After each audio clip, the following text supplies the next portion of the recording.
Maulana Adam Mustafa, famous Islamic scholar.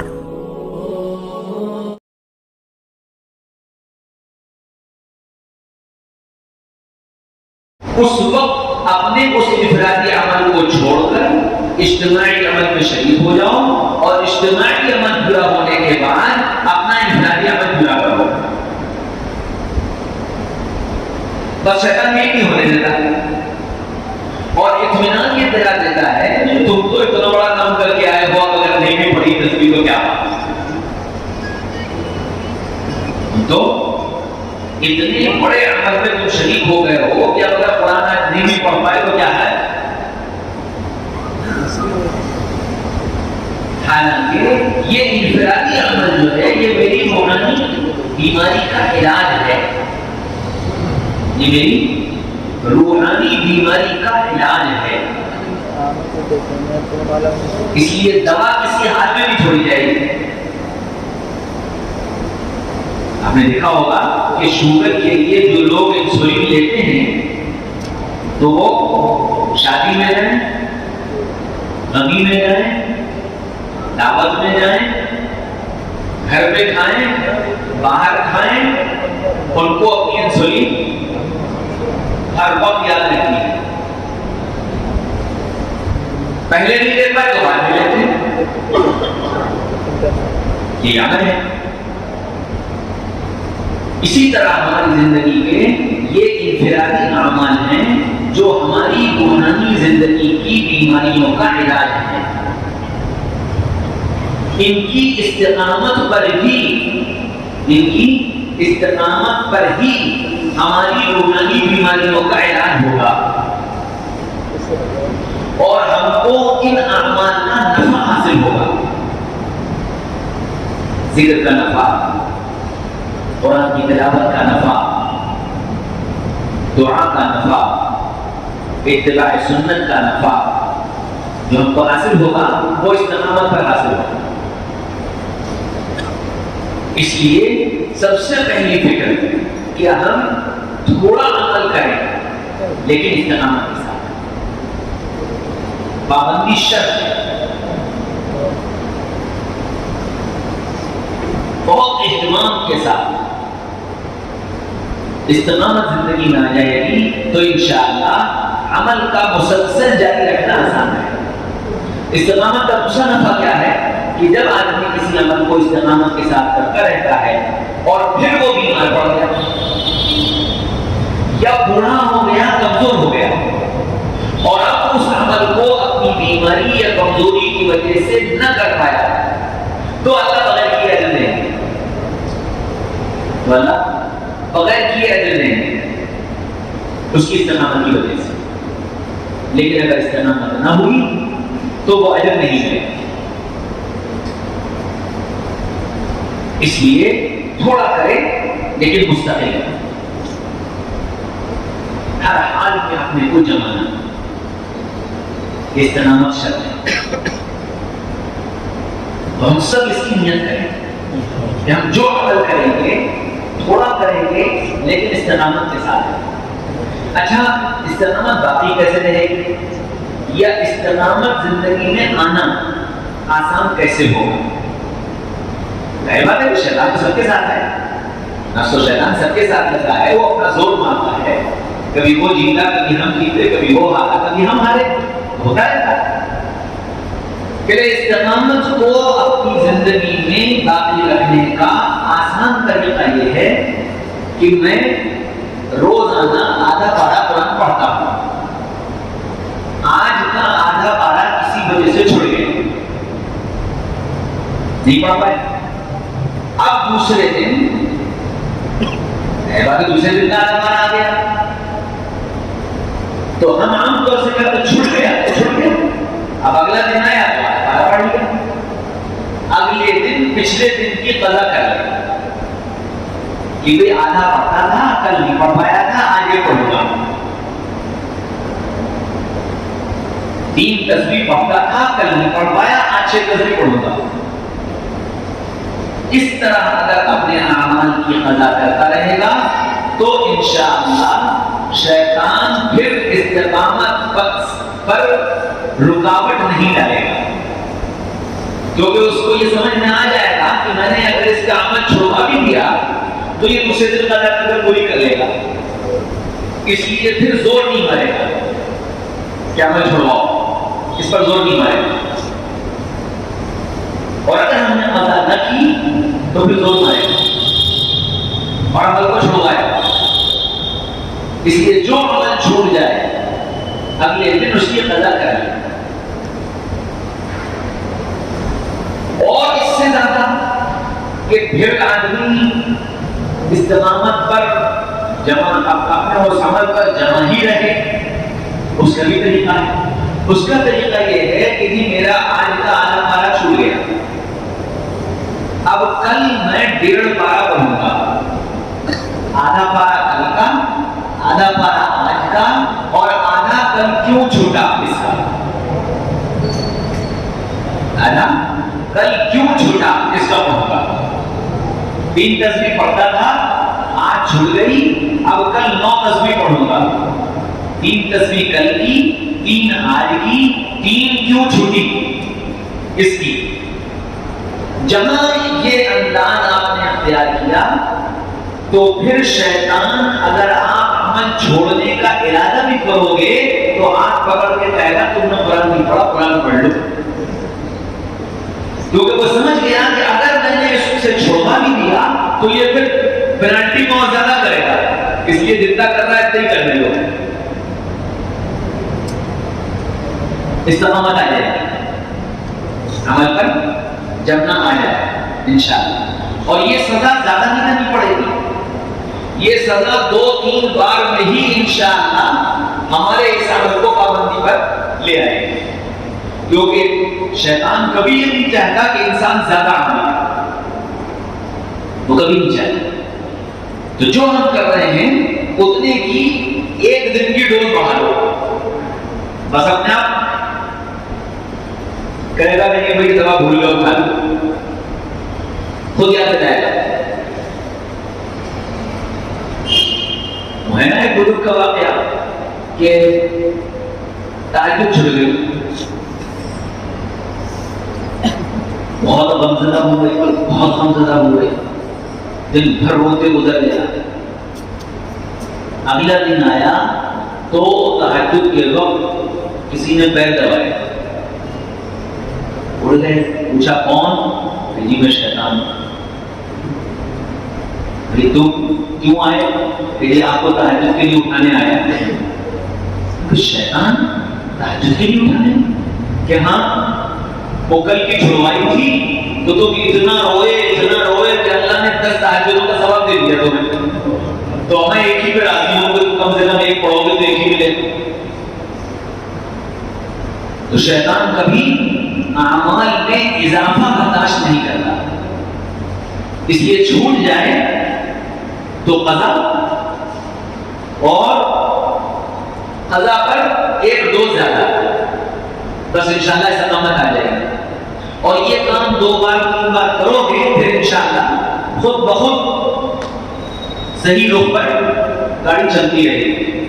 اور یہ میں تجربے کی بات بتا رہا ہوں، میرا ذاتی تجربہ ہے۔ پچھلے سالوں میں 2 مرتبہ ایسا ہوا کہ میں سفر میں تھے، اور سفر میں سے وہاں مصروفیت بہت زیادہ رہی تو قرآن چھوڑ گیا۔ اگلے دن ہم نے 3 پارے پڑھے، روزانہ 1 پارا کا معمول، 3 پارے پڑھے۔ اللہ کا فضل یہ ہے کہ اس کے بعد سے اب تک 1 دن بھی قرآن نہیں چھوڑا، اللہ کا فضل ہے۔ تو جہاں شیطان یہ دیکھتا ہے کہ یہ تو گڑبڑ ہو گئی، ڈوز بڑھ گئی، ہم اور کمزور ہو جائیں گے، اس لیے ہم تھوڑا عمل کریں لیکن پابندی سے۔ شیطان جوش دلا کر ایک دن بہت کرا دیتا ہے اور پھر اس کے بعد غفلت لے آتا ہے۔ جیسے رمضان آتا ہے تو رمضان میں جوش آتا ہے، اور جوش میں آدمی بہت سارے عمل کرتا ہے، اور اللہ کی توفیق سے کرتا ہے، بہت سارے عمل پھر اس کے بعد جب رمضان ختم ہو جاتا ہے تو شیطان کا پریشر پڑنے لگتا ہے. تو جب اعمال کی استقامت نہیں ہوتی تو اس کا اتنا پریشر پڑتا ہے کہ رمضان کا پوری رات کا عبادت کرنے والا غیر رمضان میں اس کی 5 وقت کی نمازوں کے بھی مرتبہ ڈالے پڑ جاتے ہیں.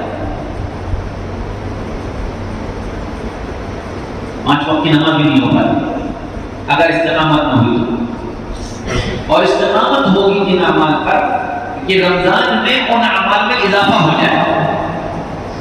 مثال کے طور پر ہم روزانہ مرتبہ پڑھا پڑھتے ہیں. رمضان آیا، رمضان میں ہم نے 5 پارے کر دیے.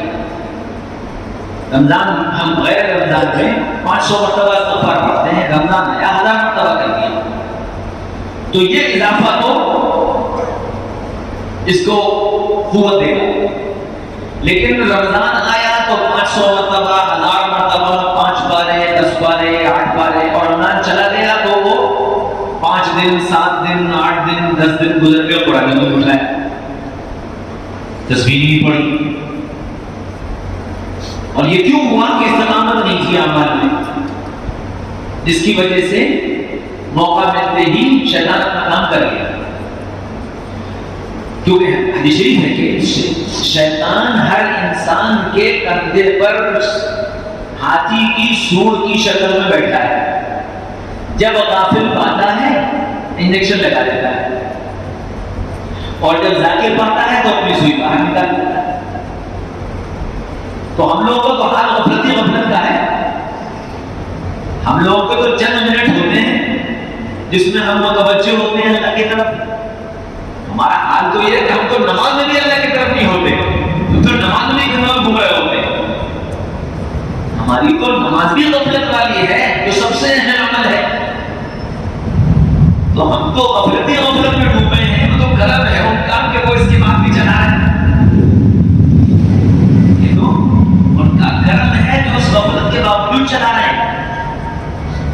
چند منٹ ہوتے ہیں ہمارے جب کبھی ہمارا دھیان اللہ کی طرف لگ جاتا ہے، دل اللہ کی طرف متوجہ ہو جاتا ہے.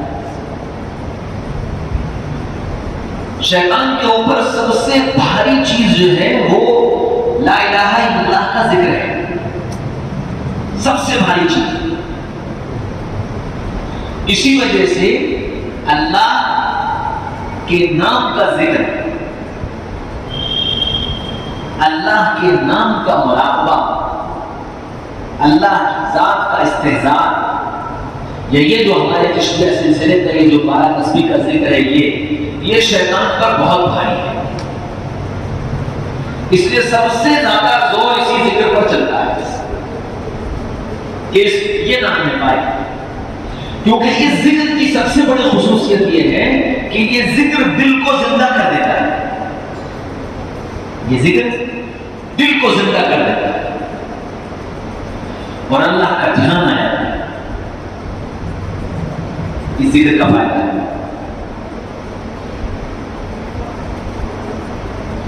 اور شیطان کسی بھی حال میں دل کی زندگی نہیں چاہتا کہ دل زندہ ہو. کیونکہ دل اگر زندہ ہو گیا تو پھر اللہ کی محبت اور اللہ کی اطاعت دونوں چیزیں آسان ہو جائیں گی. پھر شیطان کا حربہ چل نہیں پائے گا. امریکہ میں ہمارے دوست ڈاکٹر ہیں، تو وہ بیچارے وقتاً فوقتاً اپنے بارے میں مشورہ کرتے رہتے ہیں. تو کل ہی ان کا میسج آیا، کہنے لگے کہ یہ لا الہ الا اللہ کا جو ذکر ہے یہ وہی پر 2 دن 4 دن چلتا ہے، پھر 2-4 دن کرتے ہیں. اس کی کیا وجہ ہے؟ ہم نے ان سے یہی کہا تھا کہ یہ ذکر جو ہے یہ شیطان پر سب سے بھاری ہے. اس لیے شیطان پورا زور مارتا ہے کہ یہ نہیں ہونے دیں. ہم تو اپنے متعلقین کو ابھی 12 تسبیح بتاتے ہوئے ہی ڈرتے ہیں. تو ایک تصویر سے شروع کرتے ہیں کہ بھائی ایک تصویر شروع کر دو اللہ اللہ کہنا کہ اس پہ استقامت آ جائے کہ اللہ اللہ کی ایک تصویر پڑھو، دو تصویر پڑھو، تین تصویر پڑھو کہ اللہ کا نام اس سے دل مانوس ہو. تو ہمارے مردہ دلوں کی زندگی اللہ کے ذکر میں ہے. پھر بڑی بات، لیکن اللہ کا وہ ذکر دل کو زندہ کرے گا جو ذکر استقامت کے ساتھ ہوگا، جو ذکر استقامت اور پابندی کے ساتھ ہوگا. وہ ذکر دل کی زندگی کا سبب بنے گا. اسی ذکر سے اطمینان قلب حاصل ہوگا، اسی سے استقامت ہے. اور یہی ذکر ہے جو انسان کے دل کے اندر اللہ کی توحید کو راسخ کرتا ہے. راسخ کرتا ہے یعنی داخل کرتا ہے، اللہ کی توحید کو داخل کرتا ہے،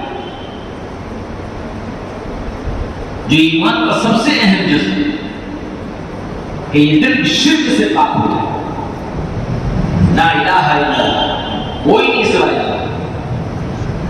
یہ استحضار دل کے اندر پیدا ہو جائے، اس کے لیے یہ ذکر کروایا جاتا ہے.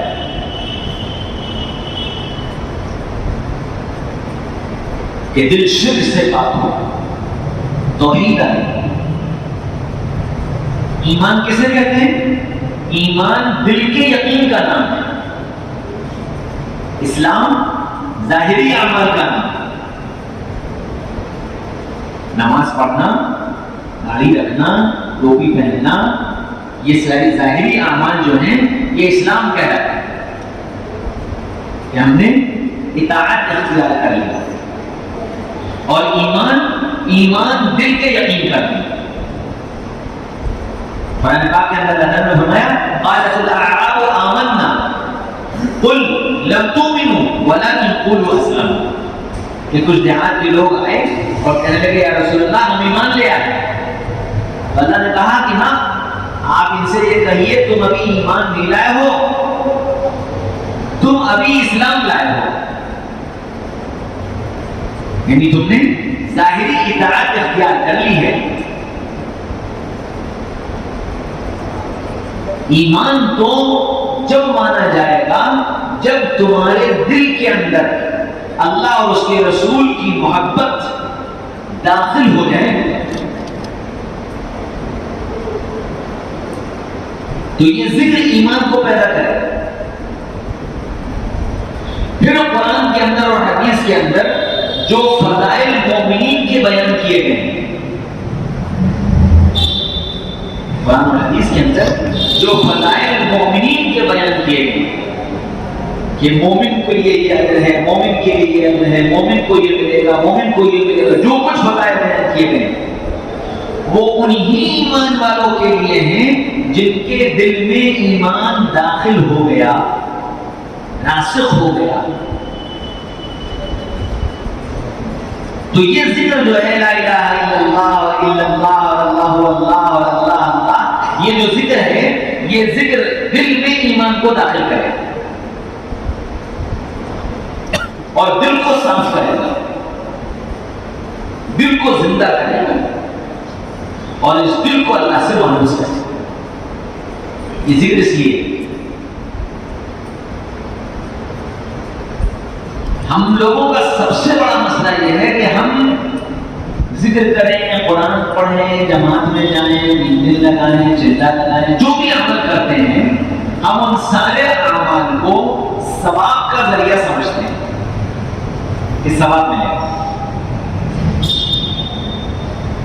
اچھا جب ثواب کا ذریعہ سمجھیں گے تو کیا ہوگا کہ بھئی کر لیں گے ثواب ملے گا، نہیں کریں گے نہیں ملے گا، ختم ہو گئی.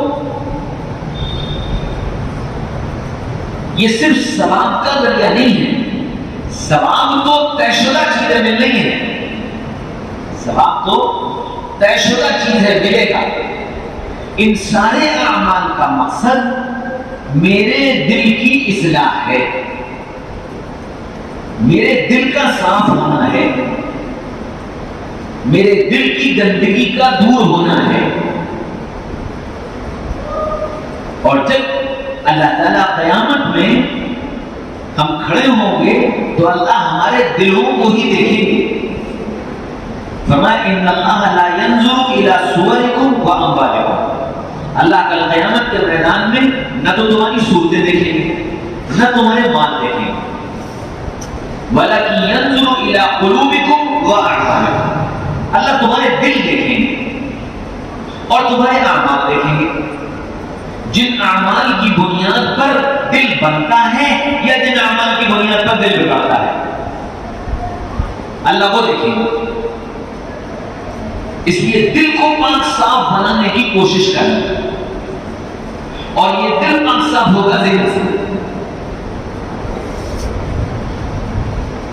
اس لیے آپ نے دیکھا ہوگا اور دیکھا نہ ہوگا تو کم سے کم اپنے بڑوں سے بزرگوں سے سنا ہوگا یا کتابوں میں پڑھا ہوگا کہ اللہ والوں کے یہاں ذکر کی محفلیں لگا کرتی تھی,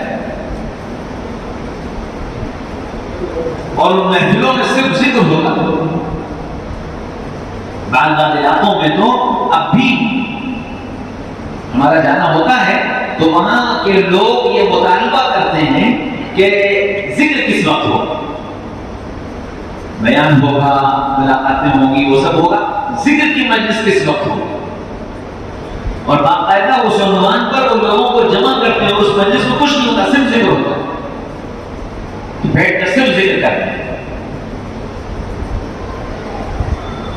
کیونکہ یہ ذکر ہی دل کو جلا بخشے, یہ ذکر ہی دل کے اندر نورانیت پیدا کرے, یہ ذکر ہی دل کو گناہوں کے خیالات سے پاک صاف کرے. انسان جب گناہ کرتا ہے تو گناہ کرنے سے پہلے گناہ کا خیال دل میں آتا ہے, اور جب گناہ کا خیال دل میں آ جاتا ہے تو پھر اس خیال کا کو عملی شکل میں ہاتھوں پیروں کے ذریعے سے انجام دیا جاتا ہے. لیکن یہی دل اگر ذکر کی برکت سے پاک صاف ہو گیا اور پھر اس میں گناہ کا خیال آیا بھی تو پاک صاف دل اس گناہ کے خیال کو نکال دیتا ہے. ذکر اتنی اہم چیز, لیکن یاد رکھیں کہ یہ سب کچھ فائدہ استقامت پر, پابندی سے کرنے کا, استقامت سے کیا جائے. پہلا سبب ہے اللہ کو رب ماننا استقامت کے ساتھ, پابندی کے ساتھ, مضبوطی کے ساتھ کہ میرا رب اللہ. یہاں سے استقامت شروع ہوئی. اب ہر عمل میں استقامت مطلوب ہے, نماز ہو, دعا ہو, ذکر ہو, تلاوت ہو, صدقات ہوں, تسبیحات ہوں, ان سب میں استقامت مطلوب ہے. یہ پابندی سے ہو. اور میں نے عرض کیا کہ پابندی آئے گی قضا سے, کہ عمل چھوٹ جائے تو دوسرے دن قضا کر لو, استقامت آ جائے گی انشاءاللہ. اور نہیں تو دوسرے دن ایک دو پڑھا دو, ڈبل کر دو, تو استقامت آ جائے گی. استقامت کے ساتھ عمل کرنا. دوسری چیز ہے اعمال کے اندر جان پیدا کرنے کے لیے اپنے آپ کو گناہوں سے بچانے کی کوشش کرنا. اپنے آپ کو گناہوں سے بچانے کی کوشش کرنا. گناہ کا اصل یہ ہوتا ہے کہ اللہ خیر کے کاموں سے محروم کر دیتا ہے. ایک تو شیطانی اثر ہے, ایک تو شیطانی اثر ہے کہ آدمی عمل سے محروم ہو جائے. شیطان نے زور مارا, نفس نے زور مارا اور عمل چھوٹ گیا. اور ایک گناہوں کا اثر ہے کہ گناہوں کی وجہ سے اللہ محروم کر دے, باوجود چاہنے کے نہیں کرتا. حالات اور اسباب ایسے بن جاتے ہیں کہ آدمی وہ کام کر ہی نہ پائے. ایسے حالات اور اسباب بن جائیں گناہوں کے نتیجے. اس لیے اگر آدمی اپنی زندگی کو گناہ سے پاک صاف کر لے گا تو اللہ تعالیٰ خیر کے کاموں کی لذت عطا فرما دیں گے.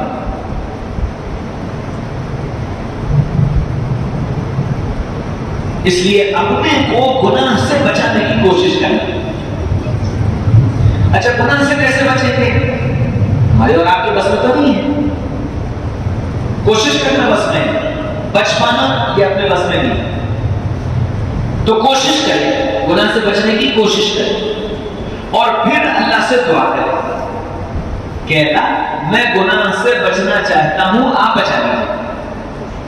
میں گناہ سے بچنا چاہتا ہوں، آپ بچا لیجیے. جتنا یہ اللہ سے مانگے گا اللہ اس کو گناہوں سے بچا لے گا. مانگنے کی برکت یہ ہوتی ہے کہ اللہ گناہ سے بچنے کے اسباب اس کو دے دیتے ہیں. اب اس کو اختیار ہے کہ یہ گناہ سے بچ جائے یا گناہ میں مبتلا ہو.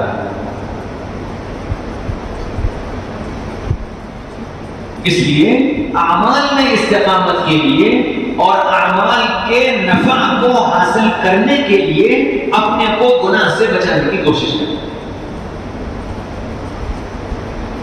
یہاں تک کہ بزرگوں نے لکھا ہے کہ آدمی تہجد، اشراق، چاش، تراویح، وظائف یہ سب کچھ نہ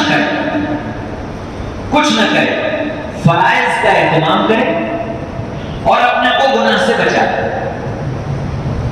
فرائض کا اہتمام کرے اور اپنے کو گناہ سے بچا لے. ولی بنے بغیر نہیں مرے گا. صرف دو کام کرو. اور گناہ سے بچنے کا طریقہ کیا ہے کہ روزانہ رات کو بستر پر جب سونے کے لیے لیٹے تو یہ سوچے کہ میں نے آج دن بھر میں کوئی گناہ تو نہیں کیا. سوچنا شروع کرے. اور چھوٹے چھوٹے کاموں کو بھی جو خلاف سنت ہیں، جو اللہ کو ناراض کرنے والے ہیں، ان سب کو سوچے. اب بہت سارے کام یاد آئیں گے. میں نے یہ کیا، اچھا کام تھا، الحمدللہ. میں نے نماز پڑھی، میں نے ذکر کیا، میں نے قرآن پڑھا، میں نے ایک مریض کی عیادت کی، میں نے ایک غریب کی مدد کی. یہ سارے کام یاد آئے. جیسے جیسے یاد آتے جائیں اس پر اللہ کا شکر ادا کرتا ہے. اللہ کا شکر، اللہ کا شکر، اللہ کا شکر، اللہ کا شکر کہ تو نے مجھ سے یہ کام لے لیا، تو نے مجھے اس عمل کی توفیق دی. اللہ کا شکر. پھر اسی طرح یاد آئے گا میں نے جھوٹ بولا، استغفر اللہ، استغفر اللہ، اللہ مجھ سے غلطی. میں نے بدنگاہی کی، استغفر اللہ، استغفر اللہ، اللہ مجھ سے غلطی. میں نے غیبت کی، استغفر اللہ، استغفر اللہ، اللہ مجھ سے غلطی ہو. اے اللہ مجھے معاف کرنا، میرے ان سب گناہوں کو معاف کرنا. اچھا جب آپ پہلے دن لیٹے تو آپ کو 10 کام ایسے یاد آئے جو آپ نے اچھے کیے، اس پر آپ نے اللہ کا شکر ادا کیا. 5 کام ایسے یاد آئے جو اللہ کو ناراض کرنے والے تھے، آپ نے ان سب سے توبہ کر لیا. اب توبہ کے بعد نیت یہ کرنی ہے کہ ان 5 میں سے ایک کام کے بارے میں یہ سوچو کہ کل سے انشاءاللہ یہ غلطی نہیں کروں گا. 5 میں سے ایک کے بارے میں طے کرو کہ کل سے انشاءاللہ اب یہ غلطی نہیں کروں گا. اور خاص طور سے اللہ سے اس غلطی کے لیے دعا مانگو کہ اللہ مجھے اس گناہ سے بچا، یا اللہ مجھے اس گناہ سے بچا، یا اللہ مجھے اس گناہ سے بچا. اور دن بھر چلتے پھرتے اس جملے کو دہراتے رہیں، یا اللہ مجھے اس گناہ سے بچا. جو بھی گناہ ہو اس گناہ کا نام لے کر کہ اللہ مجھے اس گناہ سے بچا، یا اللہ مجھے اس گناہ سے بچا. دن بھر 4، 6، 8، 10، 20 بار اس کو اللہ سے کہتے ہیں. انشاءاللہ سنا انشاءاللہ اگلے دن جب آپ اپنے دل کا محاسبہ کرنے بیٹھیں گے تو وہ دن آپ کا اس گناہ سے پاک ہوگا. اور یہ 4، 6 دن، 10 دن، 20 دن، مہینہ بھر کر آپ کر گزریں گے تو انشاءاللہ اس گناہ سے زندگی پاک ہو جائے گی. اور پھر اس گناہ کی طرف جانے کا دل نہیں چاہے گا، کیونکہ اندر سے عزم ہے، ارادہ ہے گناہوں کے چھوڑنے. گناہ ہی ایسی مہلک بیماری ہے جو ہمارا سب کچھ برباد کر دیتے ہیں. جیسے دیمک اگر لگ جائے تو اندر سے سب کچھ کھوکھلا کر دے گی, اوپر سے ویسے ہی پالش بنی رہے گی, اندر سے سب ختم ہو جائے. تو جب کسی ایمان والے کی زندگی میں گناہ کی دیمک لگ جاتی ہے تو اوپر سے وہی ایسے بنا رہتا ہے, داڑھی بھی رہتی ہے, ٹوپی بھی رہتی ہے, لباس بھی رہتا ہے, مسجد میں آنا بھی رہتا ہے, دینی مجلسوں میں بیٹھنا بھی رہتا ہے, سب کچھ رہتا ہے, لیکن گناہ کی جو دیمک ہے وہ اندر اندر اندر اندر اندر اندر اندر اس کو کھوکھلا کر دیتا ہے. اور یہ تعلق مع اللہ سے بہت دور چلا جاتا ہے. پھر یہ مسجد میں ہوتے ہوئے بھی مسجد میں نہیں ہوتا,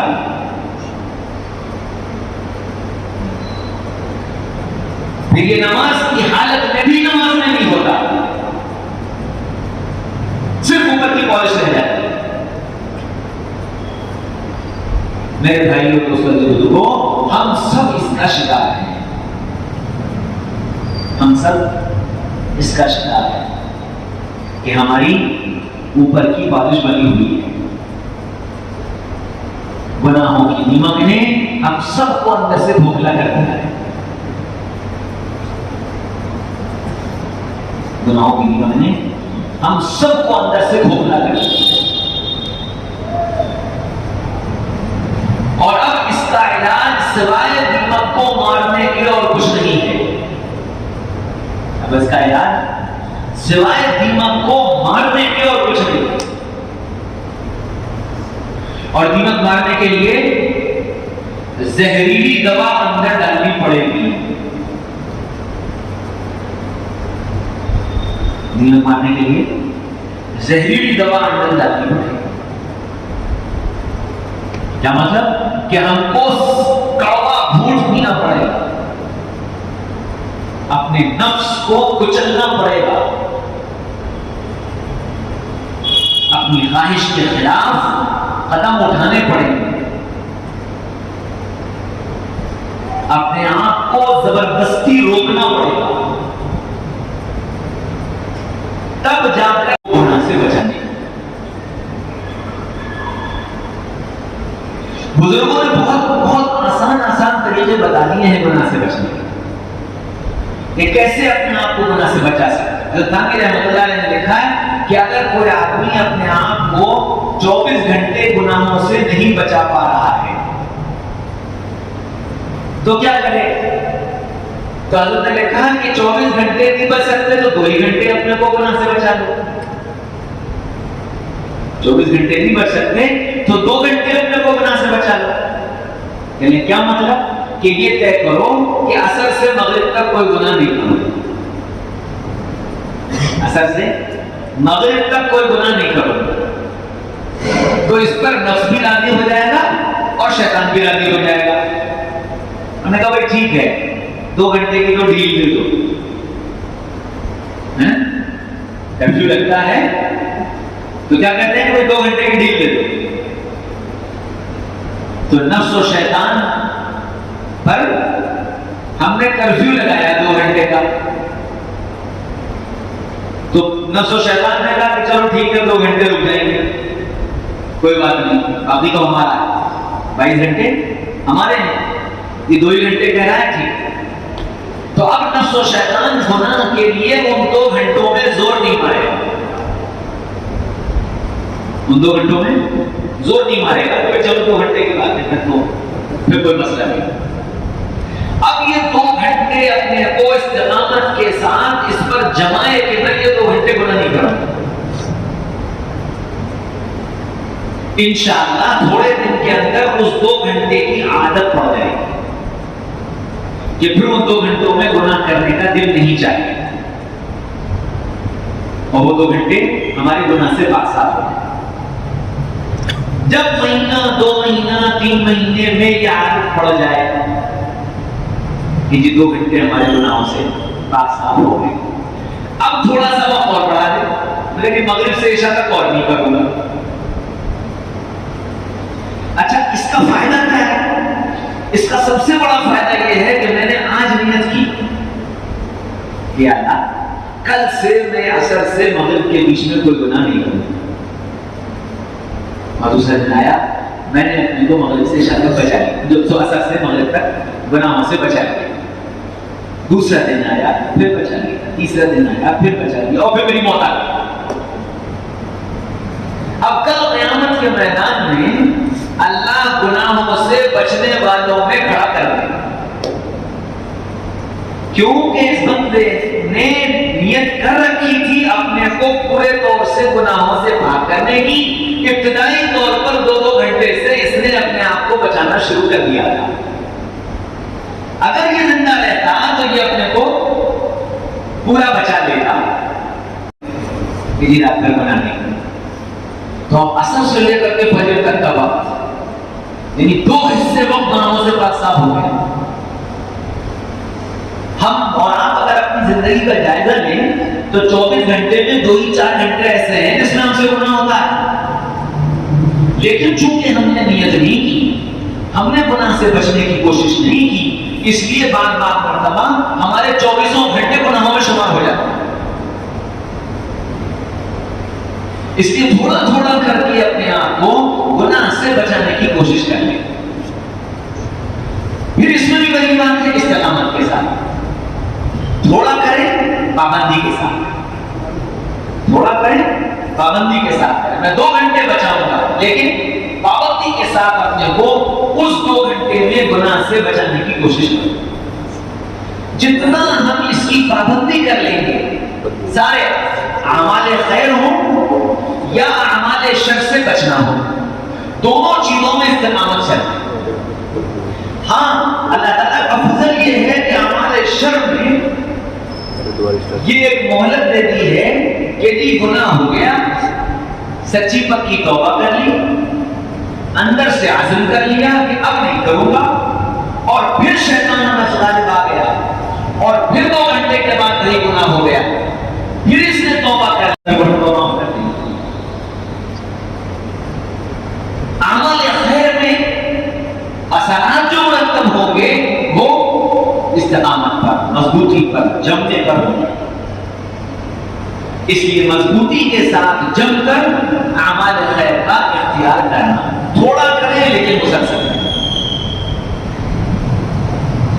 اس زمانے میں اہل اللہ اپنے متعلقین کو بڑے بڑے معمولات تو بتاتے ہی نہیں, کیونکہ ہم اور آپ جس دور میں جی رہے ہیں اس دور میں تھوڑے اعمال بھی مشکل ہو رہے ہیں. اس لیے ہم کو تو بہت تھوڑی تھوڑی دوا دی جاتی ہے, ورنہ پہلے زمانے میں جب کوئی کسی اہل دل کے پاس اپنے دل کی اصلاح کے لیے جاتا تھا تو اس سے یہ مطالبہ ہوتا تھا کہ تم 6 مہینے یہاں رہو گے, سال بھر تم یہاں رہو گے, اور اس کے پورے 24 گھنٹے کا نظام الاوقات بنا کر دیا جاتا تھا کہ 24 گھنٹے تم کو ایسے گزارنے ہیں, تب جا کر وہ دل والے بنا کرتے. اب تو ہفتے میں 1 دن آنا ہی بھاری ہے, اب تو ہفتے میں 1 دن آنا ہی بھاری ہے, 24 گھنٹے میں 1.5 گھنٹہ ہی فارغ کرنا مشکل ہو رہا ہے. پھر جو معمولات ہیں, عام شکایت یہ ہے کہ معمول پورا نہیں ہوتا, کبھی صبح کی رہ جاتی ہے, کبھی شام کی رہ جاتی ہے, کبھی قرآن رہ جاتا ہے, کبھی یہ رہ جاتا ہے, کبھی وہ رہ جاتا ہے, جس کا نتیجہ یہ ہے کہ لگ یہ رہا ہے کہ میں تو اتنے سال سے جڑا ہوا ہوں, لیکن کچھ ہوا نہیں, کچھ ہو نہیں رہا, کچھ نظر نہیں آ رہا, کچھ بن نہیں رہا.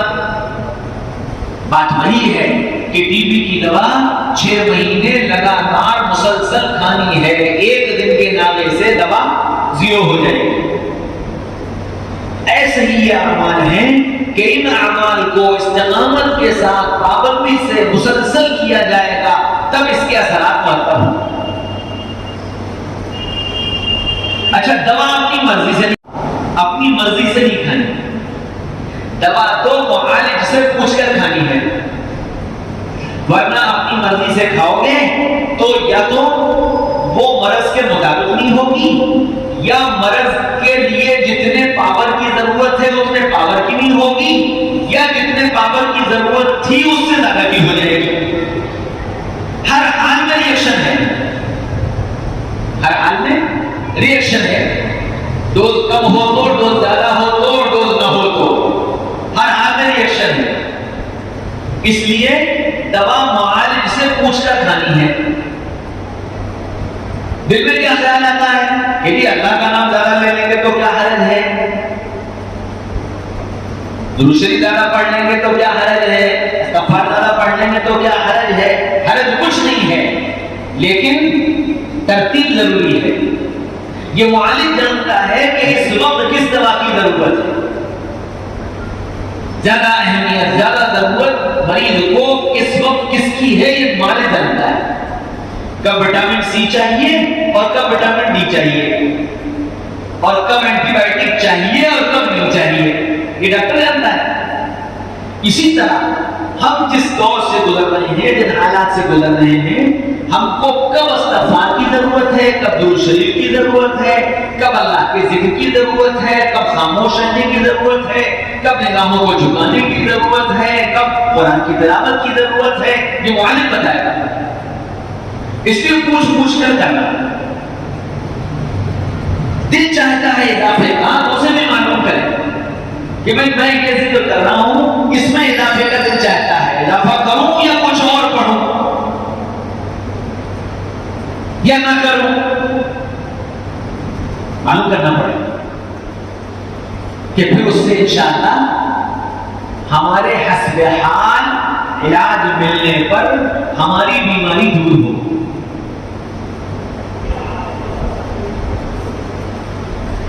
کریں گے سب اللہ مجھے بھی اور آپ کو بھی اپنی اصلاح اور اپنی تربیت کی فکر نصیب فرمائے، استقامت کے ساتھ